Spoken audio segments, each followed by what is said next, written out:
Hi everyone, it's Liam here from Rating the Races. So we are looking at the handicap marks this week, and there's only actually 4 that caught my eye this week, all in the UK. Nothing from Ireland this week. 3 of them I've found prospective races for. One of them I haven't at this stage. I do wonder whether we might see him out next season.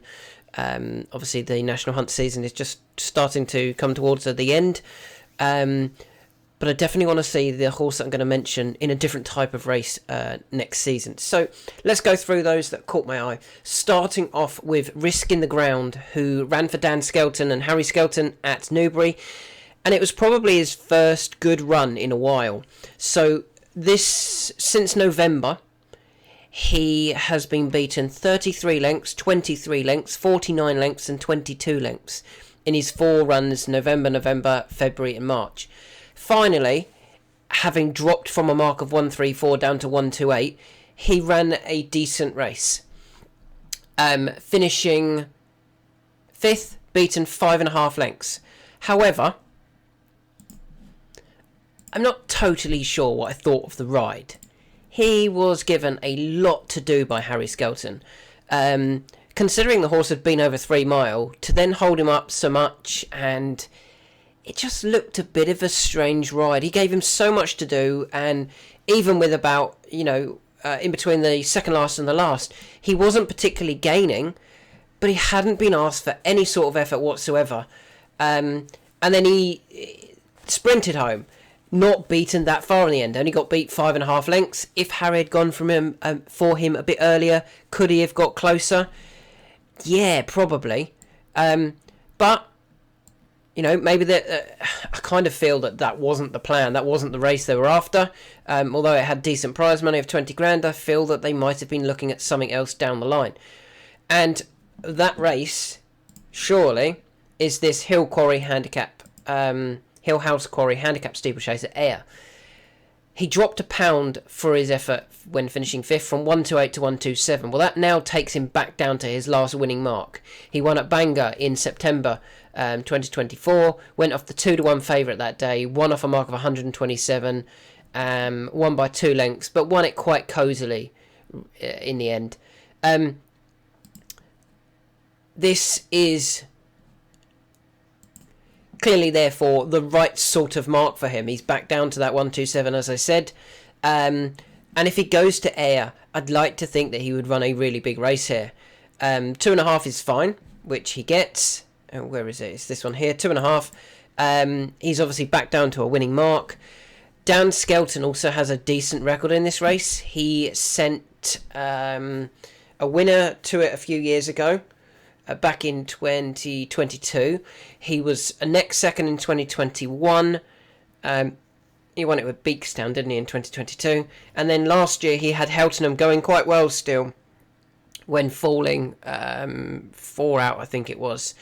I think this is probably a race that Dan might have had his eye on with this horse, Risk in the Ground. And yeah, he's now down to a mark that he can certainly get involved off. I'd like to see him at Ayr. It's not that long. 11th of April. Obviously, it would add a little bit more prize money to the pot if the Skeltons can win this. I imagine this is where they'll be going. Up to Ayr for the weekend, being it's the Scottish National. I think they'll go up on Friday and also try and win races on Saturday for the Skeltons. So that is Risk in the Ground. I think he's quite nicely handicapped now off 127. And yeah, that race at Ayr looks ideal. Second horse that caught my eye was Theatre Man, who also ran in that same race with Risk in the Ground. Now, he disappointed, finishing 6th of 9, beaten 7 lengths. Whilst it was a disappointing effort, he actually ran, I thought, with plenty of promise. I just feel that both the conditions, the good ground, plus this trip now potentially being just on the short side, just caught him out and he wasn't able to keep up. The handicap has been quite kind in that he dropped him, what did he drop him? £3, I think. Dropped him £3 to 129. I think that's too much. I think he can certainly get involved next time out, and I know the race that I'd like to see him in. It's to Kempton. Go to Kempton for this 3 mile handicap here. For horses rated 0 to 135, so being rated 129, he would get in. It's 3 miles, so it's a step up in trip that I think he needs. But it's also at Kempton, so if he doesn't quite need that full 3 mile, he still should get 3 mile at Kempton. It's an easy 3 mile. He's also only ever been to Kempton once. It was this run back here. It was actually his last win. Was at Kempton over 2 mile 5. He won by 5.5 lengths that day. He won quite cosily. Yeah, I think that's where they've got to go. They've got to step him up in trip now. Go for this 3 mile handicap. And then kick on next season. Yeah, he just looked like he was being taken out of his comfort zone from quite an early stage, to be fair. I was never comfortable. We were on Theatre Man that day, and I was never confident that he was running his race. I just feel, as I said, the ground plus the trip probably just caught him out, and he wasn't quite quick enough for that race. But step him up in trip at Kempton, I think he would go really close. Obviously, we would actually like to see Phlegmatic there. Kind of, although because Phlegmatic finished second recently to Bad, if he did turn up at Kempton, he would probably be a short price favourite. So let's hope Phlegmatic doesn't turn up at Kempton. Theatre Man does, so we can get a bit of a price about Theatre Man, because I can't imagine he'll go off favourite on the back of his 6th placed effort behind Barloo. So yeah, Theatre Man up in trip, dropped nicely in the handicap, down to 129. You got to remember, he went off favourite for a plate of 137. He's now down to 129. The next horse I want to talk about is one that I wonder whether the trainer has got it wrong. Imagine. Obviously was part of that Caldwell Potter dispersal. Moved to Harry Derham. Hasn't done anything for Harry Derham. He pulled up on his first start. He's then been beaten 17, 36 and 35 lengths. This has come in races over 2 mile 4, 3 mile, 2 mile 5, 2 mile 4.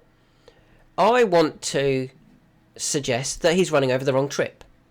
Why don't they drop him back to 2 mile and just see if that works?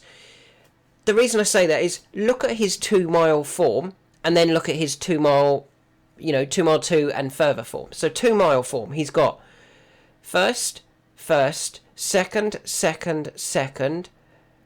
first. What's wrong with that? Let's have a look at his form when over, say, 2.5 mile, or 2 mile 3, 2 mile 4, 2 mile 5. So we go 5th, 3rd, 4th, pulled up, 5th, 3rd, 7th. There's no comparison. He's got 2/3 to his name. Over 2 mile, he's never finished 3rd. He's always finished 1st or 2nd. Surely they've got to drop him back in trip. Drop him back in trip and try and make all. Yeah, they're trying to make, plenty of use of him over 2.5 and over 3. It's not working. They've got to do something different with him now. They've got to drop him back, in my opinion, to 2 mile and go forward. That could be the plan. I mean, the form figures really strongly suggest that. And actually, if we look through some of that form, there was some really good bits of form in there. He beat I Know The Way You're Thinking over 2 mile. He also finished second to I Know The Way You're Thinking over 2 mile. He beat Hercule de Soy in a grade 3. No, sorry, he was second to Hercule de Soy in a grade 3. He beat Spillane's Tower in the maiden hurdle over 2. He beat I Know The Way You're Thinking at Fairy House in a beginner's chase, and he beat Lucid Dreams in a grade 2 over 2 mile. He's got to go back to 2 mile. This one looks like a real obvious one for me, but for some reason they've got it in their head he wants 2.5, 3 mile. Just try him back over 2. But as it's towards the end of the season, I can't find a race for him at the moment. There might be something at Punchestown. I didn't actually look at Punchestown. Let me do that right now. Found one. There is a 2 mile handicap chase at Punchestown on the Thursday of the meeting. I think, if I just have a look, I think it's this race here. I think it's called the Black Hills Handicap Steeplechase this year. This listed handicap over 2 mile. Yeah, go there with Imagine. Go from the front, try and make all the running. He's got some form at Punchestown. He won a bumper there. He also finished 3rd in a hotel hurdle, but beaten by Grange Clare West. And who else was he beaten by that day? De Capo Glory. And then actually his last win came at Punchestown over 2 mile. If we look back here, this was his last win over 2 mile at Punchestown, beating Lucid Dreams in a grade 2 chase. Uncle Phil back in third. That's where they've got to go. They've got to go for that race at Punchestown. And finally, the last horse that I want to talk about is Willaston, who I'm convinced ran in the wrong race at the weekend. Should have been in that 3 mile race at Bangor, not the 2 mile 3. I think he would have had a much better chance over 3 mile. He needs 3 mile, this horse. He's a real good, strong stayer. I know he'd finished second in the race at Bangor twice. Never looked like winning either of those, to be fair. Beaten 8 lengths and 12 lengths. The only thing it might have done, the handicapper was quite kind. He dropped him £3 for that, down to 119. Now, that actually means he could turn up for this race back here, this Cheltenham, on the 19th of April, over 2.5. This one here. In actual fact, I think they might go for this one, the Saffron Landing Systems Handicap. I think they'll go for that one over 3 mile. Does he get in? That will be the question. Enter him in both, see which one he gets in. He's won this race here back off a mark of 122. No, he won it off 123, sorry. So potentially if he does get in off 119, he would be very well handicapped. I would enter him in both races, see which one he gets in. If he gets in, or is going to get in both, you declare him, in my opinion, for the 3 mile race. So there's 4 horses that caught my eye this week. I think the biggest one that I would really like to see, I definitely think Risking the Grand is going to take all the beating at Ayr. But if Imagine goes to Punchestown for that 2 mile handicap chase, I think he's going to run a really big race there.